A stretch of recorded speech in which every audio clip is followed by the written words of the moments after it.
Watching all the anime, Red Caster, Joe Raven. Equipment Wielder, Blue Caster, Ishida Zazil.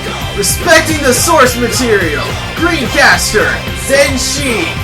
Actually White, Black Caster, Ransack. Trauma Inducer, Northcaster, Saga. Broadcasting loud and opinionated perspectives across the internet. Radio Sentai Castranger. On air! Otsukare! Welcome to Radio Sentai Castranger proper, everybody. We are here at ConBravo 2015. It is 11 p.m. and we just watched a couple episodes of Beetleborgs Metallix. Unfortunately. Regrettably. Anyone who saw our AFK-Con special remembers that we watched a couple episodes of the first season of Beetleborgs, and we thought, well, I thought this would be a proper follow-up. You were wrong. Yeah, I was going to say, whose idea was this? I was like, the other casters, not so much. No. Now we know who to blame. The only good thing I thought once it was a mistake. the only good thing that comes out of this is the fact that we will never have to watch Beetleborgs for this again. No. So it would seem. Unless Ichi just decides, hey, let's watch more Beetleborgs because I enjoyed the Let's watch the 6 You scared the lamp away. Let's do a special with the Shadow Beauregard. I like that Hey, line. let's watch the cliffhanger ending. So yeah, we watched 2 episodes of Metallix, and I don't know why. We hate ourselves apparently. You know, fuck it. I'm going home. Honestly, I'm fucking... I'm heading back north. Heading north to Technically, the future. yes, your home is kind of north. I am in the north. I will follow in your shadows. Everybody keeps... I will. And I will break the dam. I'll go swimming. Oh no. You can blue the both of us. So the episodes we watched, the first one we watched was called, what was the first one called? Metallix Rising. Metallix Rising. Which was actually episode 2, because first episode is just setting up the villains and the Beetleborgs getting their powers destroyed. Like, if I remember graphically, like Nucus explodes their armor. and their vehicles. Like, what was the Beatles' name? Their secondary vehicle called? Zectors. It was the Beetleborg. The Beetle AVs were the name of the vehicles, and then they were kept in the Beetle Battle base. What was the big one that like? Oh, Gargantus. Gargantus. I remember when they blew him It was up. their version of Titanus from MMBR. Gargantus is a fucking stupid name. Yes. The worst. The idea was it was super fucking big. Gargantus. Yeah, that's your new screen name. Totally. Okay, I'm keeping it. He was a big boy. So this episode that we see Nucus, the Triceratops dude, deal with it. Technically, I think he's not actually a Triceratops, but rather whatever the fuck of the name that Stimero from Kyoryuger is based on. I don't know the actual dinosaur name, but I'm pretty sure it's that. It's a kid show. It's an American kid show. He's a fucking Triceratops. I'm just trying to clarify for the one person who listens If and this is like, mic no, wasn't it's on a this stand, thing. I would have just dropped it. Please don't drop it. Just spin Those it. things are expensive. It's real loud. Just spin it. Don't worry, it's a rental. That's Well, an even better reason. We will coin Mike Spin. We apologize for all the sound in the back. Get your ass whooped! Look at all those chickens. There are panels in rooms, either that room or the other side. Just in that one. They're quiet. They're a civil bunch. I don't know what's going on. Because that's what we are. We are the middlemen. Yeah. We were pretty bad watching those things, to be fair. Well, yeah, because there's only so much eye gouging you can take from a show before you snap. And The worst part about the timing of this recording is that we're actually competing with D20 Live. y'all know that, Chestnut. Actually, no. This is the first year I've not been able to see it since it started. Okay, so who here actually watched Beetleborgs and Beetleborgs Metallix? Both. Okay, like, Or define either. watched. Because, I mean, did I catch it when it was on TV? Sure. Did I catch it on a, like, Here's what I'll tune say. in next week? No. Okay, see, absolutely that's what I not. mean. Like, I'm ashamed to admit this. I actually kind of watched this when I was a kid, and I've said this already, but the simple fact is, it really was because of what it was selling. Like, the armor and weapons in this show look amazing. Sure, absolutely. But, like, trying to translate B-Fighter over here, it's just like... It doesn't. Even as a kid, it didn't captivate me. Yeah, we should give a... In an era we were dealing with Power Rangers and, like, hell, even Mystic Knights is, what some would consider unsuccessful Mystic Knights was. I'd prefer something like that because it was fresh in its own design. What Mystic Knights had going for it was the fact that, first of all, a little more effort is clearly shown. The other thing, too, was Beetleborgs, I always said, was meant to be a comedy. It was meant to be comedy with a few ha-has. And I found, translating B-Fighter into Beetleborgs is kind of like how I was describing Crayon Shin-Chan when they brought it over to America. Okay, here's the source footage. Okay, can we have the script so we have an idea of what we're working with? No! Fly, you're on your own. What is the original story for Juco B-Fighter? Okay, so I was going to explain a little bit about the show. So, the source material for Beetleborgs is a Japanese show called Juco B-Fighter. Spoilers, it's not about manga. Nope. And the Metallix season is called B-Fighter Kabuto. I don't know terribly much. I only watched about 1 or 2 episodes of the original. All I know is they were like bug enthusiasts who happened upon the villains and their powers. I don't remember the context to which they get their powers, but it doesn't really matter. So it's still kind of stupid. It's way less stupid, but it's only more interesting because it's Japanese. I wouldn't even put it that. I wouldn't even put it that far. I mean, you guys know I'm really willing to accept almost anything if I like something about it. But this show was pretty boring from what I saw. But I only watched 1 or 2 episodes, so maybe it picks up. I don't know. I didn't stick around to find out. My experience with Beetleborgs when I was younger, I definitely watched this show. I'm the most vocal about the fact that it has not aged well, like, at all. But I watched this show when I was a kid, and one of the first things that really stood out to me was the fact that you actually do have kids as the heroes. Like, when you're watching Power Rangers, they're saying, oh, teenagers with attitude. Yeah, teenagers, my ass, okay? Like, these people are there. Didn't know any better. No, listen, even when I was a kid, I knew what a freaking teenager looked like, okay? I was in a grade school that had a grade 8. I had seen teenagers, all right? And no, they didn't look that old. I was like, yeah, okay, teenagers, my ass, all right? It was cool to see kids. My ass with attitude. It was cool to see kids. It was really cool to see child actors come in and actually be the heroes of the story. Actor is a very broad term, you apparently. Have to it's a trade-off, dude. You either have kid that looks way too old for his role and is a competent actor, or a kid that looks just right and is a piece of crap. Actually, no. Few and far between, my friend. No, here's the thing, though, Paul. Like, I can speak for most people when I say this, actually. When we're kids, we didn't want another kid character, because we didn't supplant ourselves into that. Like, I can honestly say, through all my favorite movies as a kid, like Star Wars or Indiana Jones, I at no point wanted to be like a kid sidekick. I wanted to be Han Solo. I wanted to be Indiana Jones. But that's the thing. I wanted to be Harrison Ford, basically. They take kids and they make them the Han Solo, the Indiana Jones of this show. They're not sidekicks. No, yeah. But that's the thing, too. I can actually say I did watch this show, but I could not have given you 2 shits about the kids. I only liked when they were in the armor, when they were clearly not the kids. Suppose the idea of using kids was to help kids watching the show kind of have something to relate to in the basest form. I still don't think they pulled it off. Was it a good concept? Sure, maybe. I don't think Beetleborgs did it correctly. Perfect example of what does it correctly. Shazam. Captain Marvel. Yeah. The kid, he gets the powers and he becomes the adult. And I was gonna say, how does the kid enjoy his powers? By becoming an adult. I was like, yeah, that kind of disqualifies the statement. No. I'm saying it can be done. The kid becomes the adult, and we all want to be. All you need to do is free a magic ghost from a piano. The kids in Beetleborgs effectively become adults when they morph.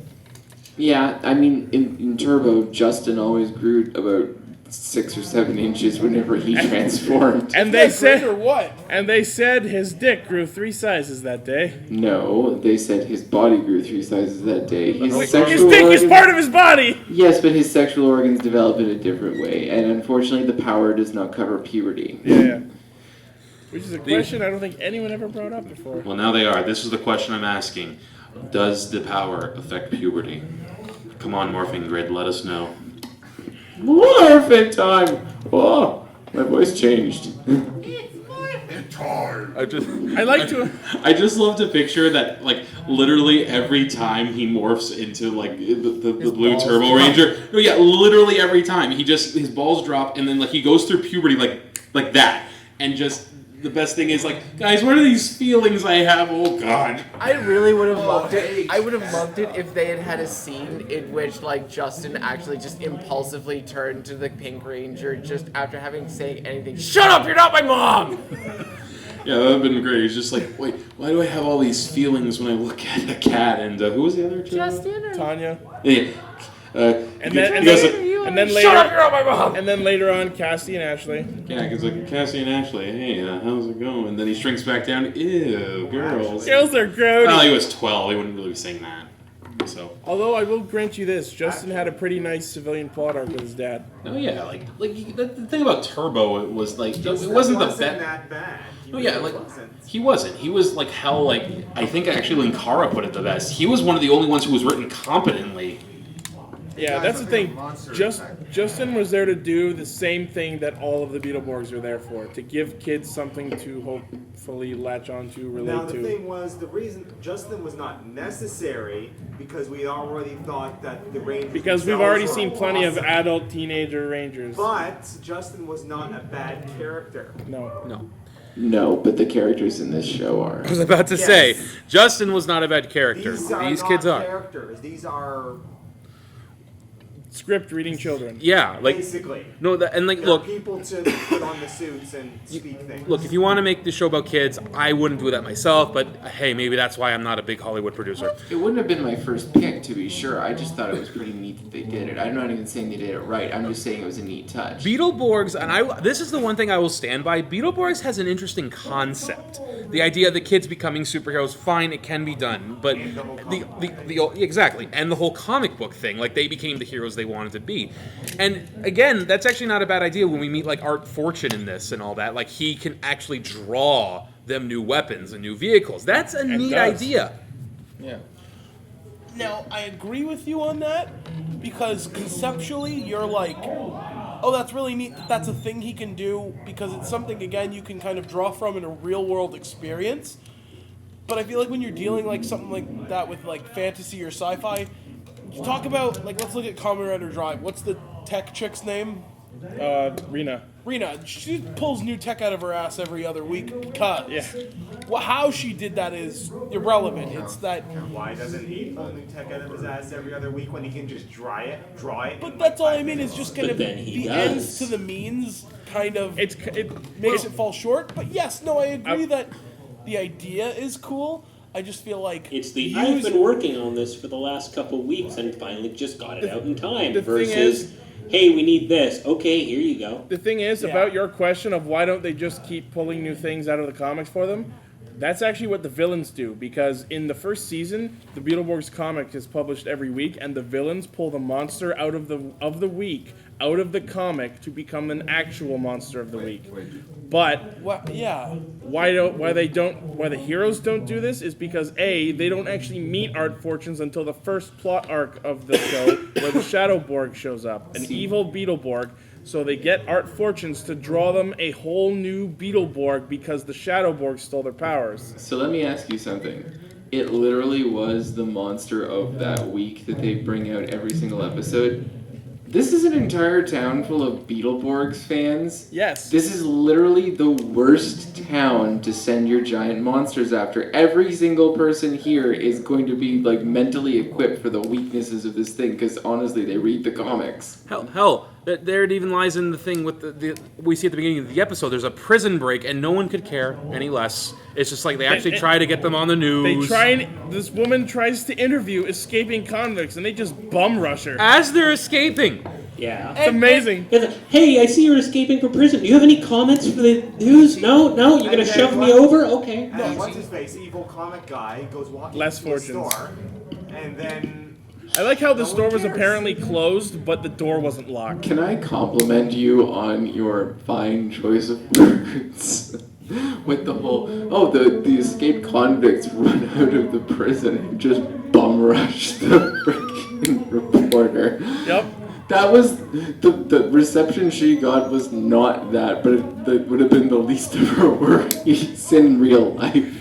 That would have been a much more literal situation. They bum rush a bum. And here's the problem with Art's Fortune. And you say how Art Fortune or Less Fortune? Art. Okay. Is Art the one that writes the comics and then that's where the Monster of the Week comes from? Yes. Okay, so here's the double-edged sword to that situation. You take the comic and you go, okay, fine. We notice that the bad guys every week are pulling my monster out of my comic and using that against us. Why don't I just write for a weaker monster or a monster that we're able to one-shot? Or Okay, cease fine. publication of the comics for a bit because obviously it's being used by the bad guys. Okay, fine. So the obvious answer is, well, because the fans will stop reading it because it'll just get boring. Or, you know, you could just stop writing the comic. Well, You have to remember that there needs to be monster attacks and there needs to be Beetleborgs, or Art doesn't have a house. Here's the thing, though. He can move in with Flabber. This keeps happening because Art Fortunes doesn't know this exists for most of the show because he lives in a different city. So he doesn't even know that this is happening. And does this fucking monsters coming out? Is that not on the news? No. He's a hermit. He doesn't. They literally find him in an upside down chair the first time he's introduced. He's kind of a hermit, so it's assumed that he has no idea these monsters. In fact, he doesn't believe that they're really the Beetleborgs when they show up. I have to give this show credit. Isn't that great? I have to give the show credit. It's amazing at covering its acts. Yes. In stupid ways. Within the context of the universe, there's very little plot holes once you understand its concepts. But the thing is, the reason... Okay, so with regards to the Monsters of the Week being pulled out of the comics, it kind of works both ways because the monsters in the comics are defeated in the comics, and more than half the time, the Beetleborgs have to use whatever method was used in that comic to defeat the monster. So don't they just have basically an instruction manual? Kind of, yeah. How to beat monster? Again, like I said, I didn't have absolutely. crap. I didn't have to change to buy the new comic. And crap! I don't know what the hell I'm doing this week. But that's why they work in the comic store, so they can see all the comics. But that's what leads up to the interesting final boss of the first season, because it's not a monster from the comics. It is an original To raise creation. another question, why are we letting children work? They're not old enough to hold a job. Because one of them, the comic shop is owned by their parents. That one. They help out part-time, that's Right, it. I forgot about that. They're not actually working there. They help out whenever... Because child labor isn't child labor if it's your parents. You know what it is?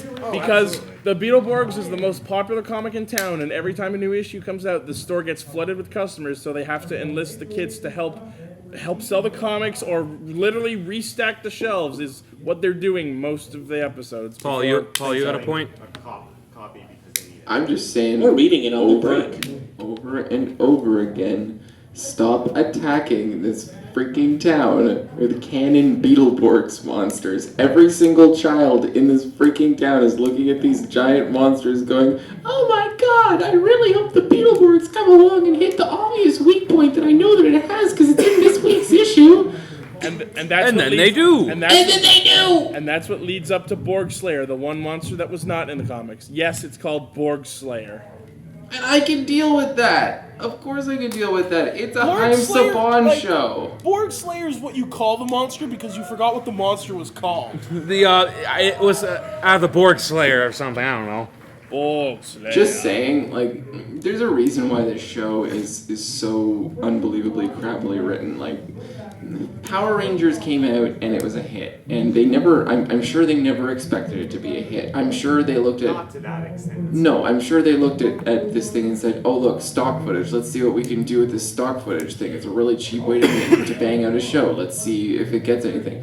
And it became this huge thing, and they were just like, "All right, we're going to make more stock footage shows from Japan, and we're going to make this one even more cheaply." And so we're gonna hire kids, and we're gonna shoot in a small town set, and we're gonna have just like the dilapidated haunted house set, and it's just cheap. Another Metal Hero. And that didn't work. It worked for a while, but it didn't work. But then you look at Mystic Knights of Tunino, which kind of completes the threesome of them. It's like you got the off chance classic. You've got the attempt at capturing lightning in a bottle again with this show, which failed. But then you get Mystic Knights of Tir na Nog, which is what we should have covered this week. We will. Okay. And in the end, that wound up being they used the same style, but they wrote the original story. They decided to make it original content, and that's what put it over, in my opinion, both Power Rangers and this. It was original content. The special effects were an homage to this particular style, but it was their own attempt.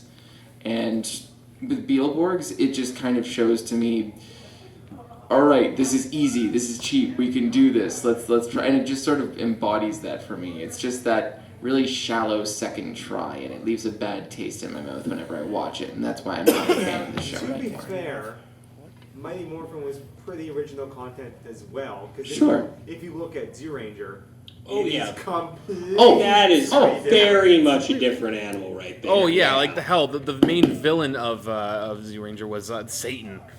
Yes. Completely different thing. It was still Rita or Bandora, as she was called initially. But her master was Satan, who she was trying to freaking summon. What? Didn't Satan basically just show up as a monster? He was a monster of the day in one episode of Power Rangers. Yeah. Like they used that footage. Well, let me ask you this: for the things that they the big guy with the green with the head, like the ice crown. He looked like Flurious. Okay. Now let me ask you this: the things that they changed from Mighty Morphin from that to that, do you really think it cost them a lot of money to do that? Nope. No, it was all just very. We're gonna rent out this juice bar for a couple of days and shoot some things. I mean, I think that they looked at Sentai and said this is a very cultural based story with a lot of jokes that we couldn't adapt. This is a very, odd story. Sometimes Z-Ranger isn't even classically for kids, in my opinion. Like, it seems like it's a little more violent than that. Well, it is. All right. Yeah. Japan cultural differences. Yeah. Blah, blah, blah. That's a whole other argument. Yeah. But in the end, they decided to westernize it as much as they could. They decided to give it a much more Western story, much more in line with the way their cartoons ran. But in the end, it's still stock footage. It's still a very cheaply put together show. It's still toys and models and unitards and stock footage.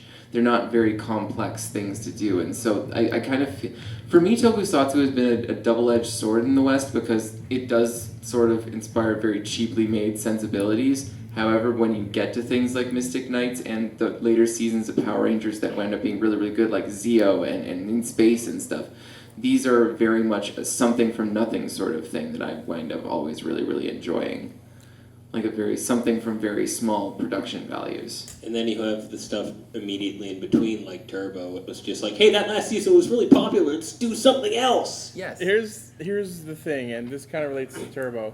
The one thing about Beetleborgs that disappointed me was the fact that many of Saban's productions kind of were crossing over with each other. Like if you look at season 3 of Mighty Morphin, they crossed over with Masked Rider to sort of give that show a pilot within an existing franchise. Ninja Turtles. I was going to mention the live action Ninja Turtles. And a lot of people hate that, but I loved it. I was going to say, you know what? Despite everything, I'm kind of disappointed that they didn't kind of develop her character, and we haven't seen more of Venus de Milo since. The creators retroactively wrote her out of existence. They don't like her anymore. They don't like her. Which is absurd, because I think adding a fifth turtle, yes, is a little absurd, and you'd have to really kind of right around that to be able to explain that. But haven't done that. I thought there have always been 4. Why the hell is there suddenly a?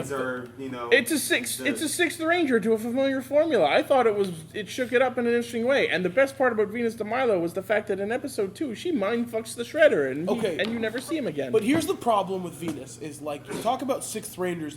Six Rangers at least have a rhyme or reason in the theme of what is happening, like how they got about their powers. Like cowboys and ninjas. Okay, but that was sourced from the same idea, right? Like as far as the technology. We were talking about Venus de Milo. Like, where did her source of the ooze come from? Was it just happenstance another turtle of the exact same type that just, you know what I mean? I remember they did explain it in the show. I don't remember the details. And if they're going to explain it, fine. Another thing that really kind of, I thought they could have, when I say developed her character, done more with, but it kind of falls short when you think about it conceptually. Raph has size, Mike has nunchucks, etc. Although etc. in that show he had tonfas because nunchucks were illegal. That is still one of the weirdest aspects to me. How the nunchucks were the only thing to ever get censored. Not the bladed weapons, etc. etc.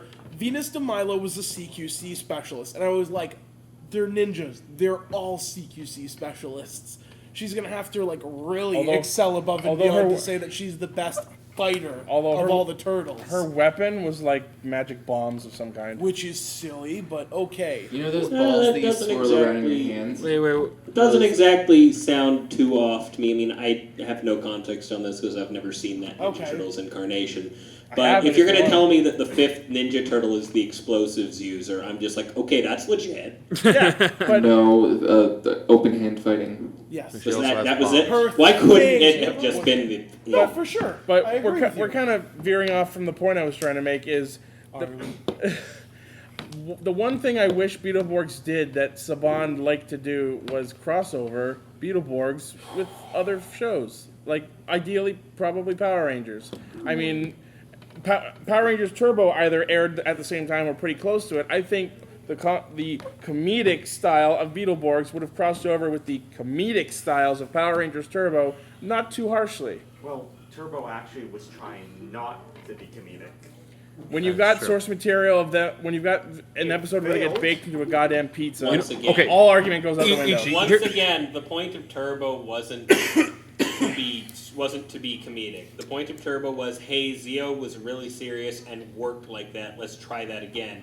And then it didn't work out. Because they didn't know how to take care Meanwhile, of it. on the flip side of that, yes, Car Ranger was full comedy, and that was the point. Because it was what... And it's always the most ridiculous thing to me. Car Ranger saved Super Sentai.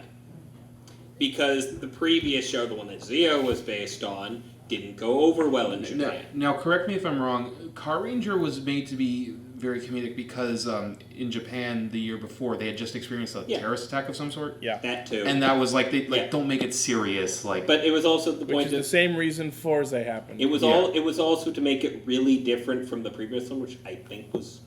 Which one was O-Ranger. O-Ranger? O-Ranger. That's what I thought. But the point was, O-Ranger didn't go over well at all. So they tried to make Car Ranger the polar opposite to it. Fair enough. So we went from a serious Super Sentai series to a comedic one, and it ended up saving the franchise. It wasn't just comedic. You know, we gotta watch some Power Ranger. Fun of the entire... Here's maybe a reason why they didn't decide not to cross over each. The fact was, Turbo was tanking, wasn't it? Yeah. Like, hard. So maybe that's like they didn't want to take an even bigger risk because, if they're going to make a crossover, that calls for new footage. And that shit's expensive. Yep. That could have been actually the reason. It's because it was Turbo during Metallix, right? Either the same year or pretty close. Okay, so if that's the case, that could easily have been the problem. They just said, we're not doing so good on the Power Rangers front anyway. We're not driving more money into this. Like, what is happening on the computer? Sorry. I sit at the Are you slideshow seriously just pulling up our thumbnail slideshow here? I wanted to maximize the picture, so I hit slideshow mode, and I forgot there were other pictures in the folder. Yeah, what other pictures you got on there? Just other thumbnails from recent episodes. There it is. Let's get the smiling face of the guy in front of the geyser of water, please. Yes. No. Next one. I'm more about get 70 miles per gallon. Wait, no. There you go. That's from when we talked about Kamen Rider X. Kamen Rider X. Wow, was one that of the good. best things ever. Yeah. One of the best freaking old school show of Kamen Rider series. It was so funny. good. You guys, just to kind of dig something back up for no good reason, you guys are talking about like airing tokusatsu in the face of tragedy and stuff like that, and each and every time that sort of subject comes up, my brain automatically goes to Madoka? No. When Japan had that really bad tsunami. Madoka? Forza, actually. Gokaiger was the week. That episode was all about the Blue Rangers and turning into the different Blue Rangers and then using Final Wave. Don't you love it when Don't you love it when shit like that lines you up? You guys have no idea the amount of shit that happened in anime that week. Oh yes. Yeah, like everything. You told me. Wasn't there like another like a Pokemon episode or something where like it was about a Whiscash like flying a town or something? already done in production, but they had planned it for like the week after the flood happened. Yes. And so they Yes, stopped yes, yes. that. They stopped the airing of that episode like so hard. And that's one of the banned episodes of Pokemon for no good reason. Everyone in anime and tokusatsu just think we're gonna do water episodes this week. And then a flood, and then a tsunami happened. Cultural sensitivity is And so here they are, with half-produced episodes. Like, maybe we should not air this episode. Didn't you tell me there was an episode of an anime that week where there was a tsunami that happened? Yes, as the tsunami warning hit the fucking TV. Literally, here's a fucking giant tidal wave. Tsunami warning flashes across the screen. That is, I'm just picturing this is awful to say. I'm picturing Is that part of the episode? Yeah, someone No. watching it wow, they're really getting into this. Let me steer the conversation back towards Beetleborgs because I hate myself. Let me ask you something. Well, no, and then we could just say this was a tokusatsu sort of discussion in general, which it has become. But let me ask you something about the Beetleborgs. Which suits do you guys prefer? The originals or the new ones? You mean between Beetleborgs or Metallix? Yes. Oh, Metallix. Really? Yeah, I'm on the Metallix boat on that one too. I think the suit designs were a lot better. See, I actually like the originals more. I don't like the colors were neat. I liked the helmets a little more. The new ones looked like maybe it was just I liked how almost organic the first ones looked. They looked like a very cheap Guyver suit in a way. And the new ones were too robotic. Personally, let's not say I don't like the protagonist suits from this show. I've just never liked any of them more than I've liked White Blaster and Shadow. White Blaster and Shadow are my two favorite Borgs, and they make this show design-wise for me. Speaking of which, as someone who never really watched Metallix, I don't know whether it was like the channel that it was on just fucked off on my TV. It was Fox. No, it was Fox. I only saw like the first half of regular Beetleborgs. It aired on the same block as Power Rangers. I only ever saw the first half of regular Beetleborgs, and then I never saw the rest of it. What happened to the White Blaster Beetleborg? Because I noticed he's not in that. So what happened was the Shadowborg was created by Vexor, and he stole the Beetleborg's powers. So Art and Flabber create the White Blaster Beetleborg as a way to combat... Is that just a tick for you? You have to say it like that? Yeah. Don't make me I can do it way better than that. Don't tempt me. Stop So it. they create the White Blaster Beetleborg to A, combat Shadowborg, and B, get the other's powers back. Isn't that great? But apparently the White Blaster Beetleborg's powers were no longer required once they had defeated Shadowborg. Apparently the stipulation is because he was created to fight Shadowborg, Flabber's powers dictate that once Shadowborg was dead, the White Blaster Beetleborg could no longer exist. Also read as they ran out of footage for him. That's probably the reason. Actually, Paul, to what you were saying, this is another just Toku thing in general. Why do you know this? He watches too much Beetleborgs. Everyone gets a guilty pleasure show that they watch and know way too much about. Mine's Beetleborgs! Fair enough. We've got more than just Beetleborgs, Ichi. But yeah, we're talking about suits we like. Actually, Paul, with what you said too, yes, I agree. The suits for like the White Blaster Beetleborg and any other like auxiliary one they were cooler, and that just goes with the thing in general. You didn't even see the other Astroborgs. Their suits are pretty neat. It goes with just in general with Toku. The sixth Ranger is always better looking than the other guys. Anyone not the main cast is usually more interesting. It's just because it's the formula. This is a show built on formula, or a genre built on formula, I should say. And I would say that actually, that was a cool thing for me, even as a kid, to see all these different suits. Hell, that's the reason I always wanted to see that episode of Master Rider where all the other riders came by. Oh yeah. I remember seeing that as a kid. I was like, this is so cool. Like, there's all these different riders. It's the riders from Aquitar. Yeah, and then I just actually remember flipping back to that show every now and then just to see if it was that episode, because I didn't like Master Rider too much as a kid. Master Rider sucked. But yeah, in terms of which suits I like, I would have to side on regular Beetleborgs, because mostly just the helmets I like, because the armor aside from the helmets is all kind of samey. But I really like the helmet designs from the original Beetleborgs. And aside from that, there's one hero in particular that I kind of really like the design of, and I have a picture of him right here.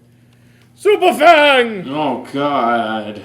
This was from the episode we did not watch that I prepared, where And Fangula I tries am to be a so hero. glad we didn't. Let me ask you guys. Yeah, there goes Oh, Paul. Paul's leaving. There he goes. Paul's out. Let me ask you guys something. I'm assuming most of us watched Wild Force. Yep. Okay, Forever Red. When you saw who the villains were, Yep. what did you say or do? I was like, hey, it's the Beetleborgs! I honestly, and I was at that age where I could still possibly believe that these were actually the Beetleborgs. Oh, no. I know that they were the Machine Empire. I just I love how blatant it was that those were the Beetleborg. Like some of them you could have sort of forgotten. You know, they were just a one-off Borg or ally. But one of them was literally the green one, the one with the big pincers. The Hunter Borg. The Hunter Borg, yeah. Which is the Kuwagata. I like how they... There's your crossover each. Actually, yeah, you're right, kind of. And then they killed them all. I always like how the Kabuto and the Kuwagata are the two focused beetles whenever there's insect-themed Well, heroes. because it's just they're interesting looking animals. Like beetles have this amazing thing where like this is getting into science with Saga. The actual fact is there are more types of beetles than any other animal on the planet. There's over 250,000 different types of beetles. You're gonna get some weird evolution out of that. Funny thing. You know the beetle from A Bug's Life? What's his name? Din? I've never watched that movie. Okay, do you know the one the shape of his horn or whatever? I know which one you mean. I don't even remember right Okay, here's for the audience, anyone listening. That type of beetle was made up solely for that movie. There's no beetle that looked like that. 10 years later, they found one that looked like that. This is one of those times where life imitated art. Wow. So beetles are interesting. Go learn about beetles at your local library. What's a library? Just go to your local library, kids. They're a dying art and you need to bring them back because books are cool. Learn what pages smell like. Stop watching Power Rangers. Hipster Caster. I was going to say, Hipster Caster, is that you? Are you talking about Wikipedia? No. They took away my hipster powers with this fucking candle, man. It wasn't even colored. It was just inorganic. Stop spoiling our plot. The stories. Yeah, so... And then we just gave you Dave's. What I said... And I still feel dirty. To what you were saying, though, yeah, the beetle idea is cool. I'm actually kind of surprised that there hasn't been a Sentai that was bug-themed. At least in... Go Riders from Hurricaneger. Yeah, that. Okay, yeah, but those weren't the main ones. I'm talking that's the theme of the show. They were Whereas 4 and 5. How Tokusatsu trains, the ninjas.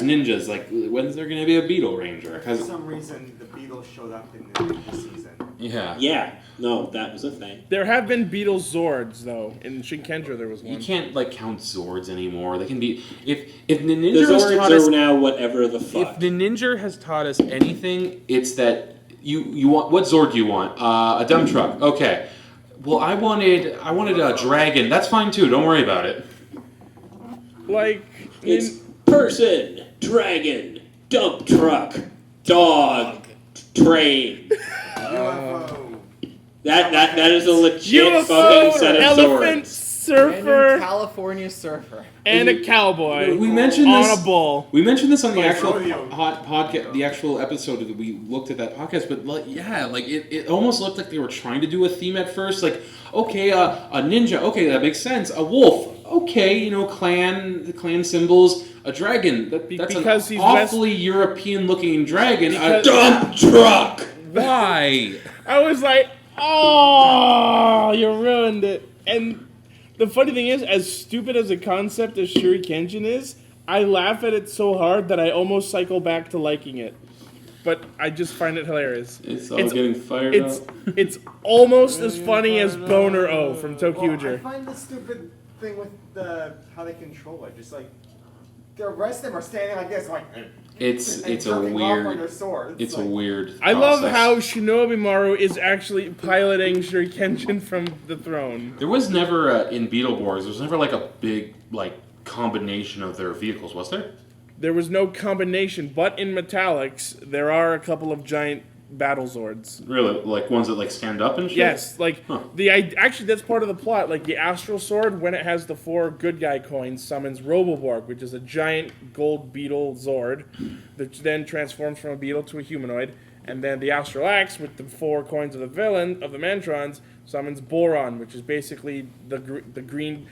Here's the weird part. I'm sorry, Boron? Yes, its name is Boron. But the thing is, that is a giant, like the hunter beetle. It's a giant robot of that. And here's where things get weird. It's green, not silver. Whereas the giant Kabuto Zord is gold to match the gold Beetleborg. But the giant Kuwagata one is green to pair up with the silver Borg, who used to be green. I'm like... Continuity. Yeah.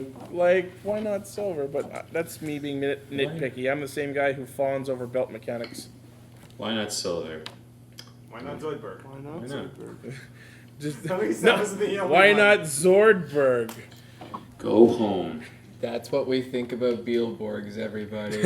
Can I go home? Can we please? Is that an option? No, you're trapped. You have to tell us what your favorite part of the show was. The credits. Yes. So End Yes, credits. the ending. I was The like, ending of the last episode. Yeah, no, he just loved watching the monsters play hopscotch. That's what I My was going to favorite say. part was when the show was over. Yes. My favorite part was when we stopped the podcast. Oh. Let's get to your favorite part, buddy. I'll do it for you. Oh, no. My favorite part was where we found out Dragonborg was fucking Sean Connery. Yeah, like it was weird.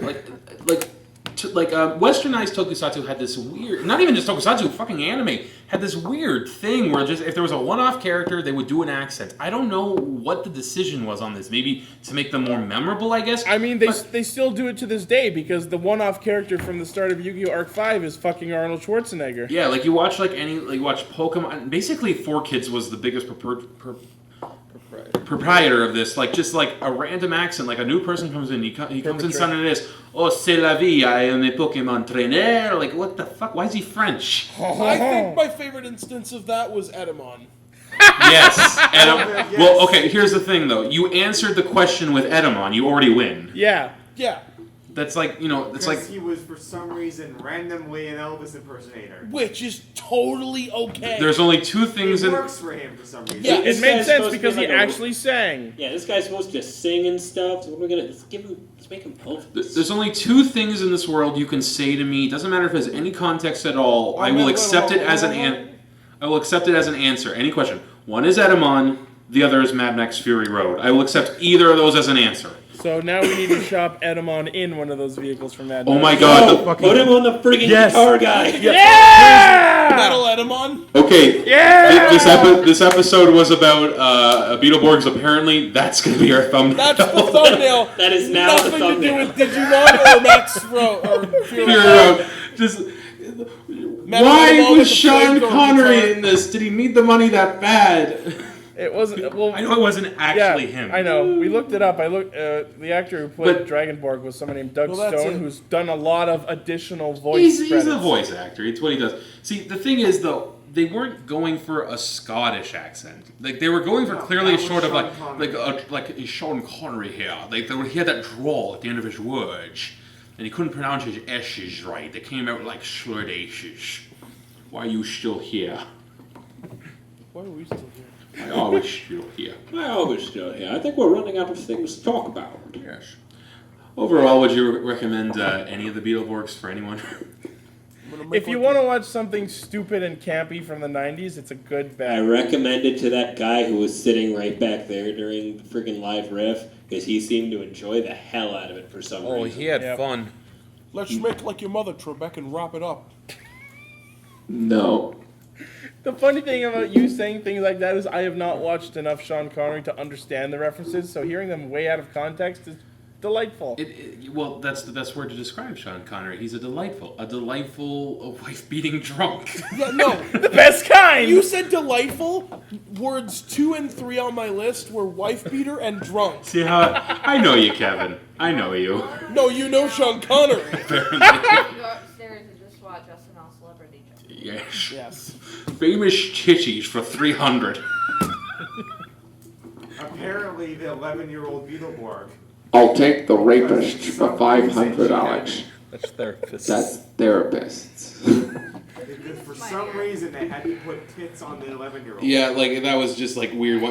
The worst part is once you pointed it out, it wouldn't stop. It was just there. Like, oh God, you're right. Oh dear, sweet. Do we need to sexualize the armor? Wait, of course we do. It's Japan. Yeah. Good night, everybody. Well, Let's consider the wrap. fact that the actress playing the Japanese version was probably of age. You see, it's Japan, so I want to believe you, but Yeah, I know. Hee-ho. Of age in Japan! I was gonna say, Is so it- 14? There At is least. a This isn't difference. the Kiba Ranger. Mizu! This was like still a kid show. Yori yori dozu. hey, Why was there? There was a kid show there too, I'm presuming. Yeah. So why was there Somewhere. boobs on the armor? it wasn't boobs. There was like a pattern. So It you was quite clearly. it was flat enough to look like actual armor like the rest of them, but there was very much the pattern of boobs. There's So, very much a curvature. you know, on it that. was so you knew that was the That female was one. like, when we were watching Crystal, because we just finished that up, and Chibi Moon finally turned into Chibi Moon after she was a black lady. And I'm like, Yep. why does she have boobs when she's like 6? I want to actually ask you guys a question. Is this the first time there has But ever she's been, not sick. She's 200 years old. is this the first time there's ever been a female voice on this podcast? Yes. I think you might actually be. Ashley, get up here. Say hi. Aside from that one word cameo when Danette sat in on the freaking thing. I was gonna say unless you count Lane. Oh. Yori yori. On That's that, the wrap. on that note, yeah, we should wrap this up. So, overall, yeah, we had fun watching. We had fun. We had a torturous time watching some Metallix. Thanks each. I love you all. And For the record, I recommended Tierna Nogue too. I'd like to thank all Which we will do eventually. We'll do it. I'd like to thank ConBravo in general for having us. That was Yes, very nice. thank of you them. very much. Thank you, and to all the guests who came. Some of them left, but you know, still thanks that you guys came out to be with us anyway. It warms the cockles of my heart. I love the both of you. You are now Bravo caster. Thank you, all the people. Better. Anyway, So hopefully we'll be back next year with some more stuff to watch. And So- more people to watch the stuff. Yay! And hopefully not at the same time as a major event. Yeah, I was gonna say At 10 hopefully at night. next year we don't overlap D20 live. Well, Stop mentioning it. in all certainty here, I just gotta say, no, 10 o'clock at night's still a thing that we probably needed. Well, we could do. It could be Friday. we were 10 o'clock. we were surprisingly tame, I have to say. Yes, for once. Yeah. Like, the one time like where we get a chance to like really like let loose, I'm like, no, it's fine, don't worry about it. We'll be nice. Yeah, We're at ConBravo. the funny- We I wanna was be gonna nice. say, I feel like we got it all out during my friends think they're funny. Yeah, actually, yeah, you're right. The funny thing is, in the program guide, this panel is being listed as PG, and I looked at that and went, "That's not right." I looked at the PG rating and went. We're gonna trauma inducer. I am the trauma. We should shore up our bets and maybe swear a bunch. for no PG reason. rating featuring trauma inducer. I've been dropping F-bombs all night. I don't know if anybody noticed that. Well, shit. Fuck. That's it. And that's the podcast. Good night, Thank you all very much for coming. Good night, everybody. We love you, ConBravo. As always, anyone We love you, watching, ConBravo. Anyone watching and listening can subscribe to us at castranger.podbean.com. It's on iTunes. Because they can see you pointing up to The, Well, the there's camera's video. right there, We're putting it out on video. No, behind that. Follow us on Facebook group. And tweet at us at Ixie Studios. These fine gentlemen mostly run those streams. Yep.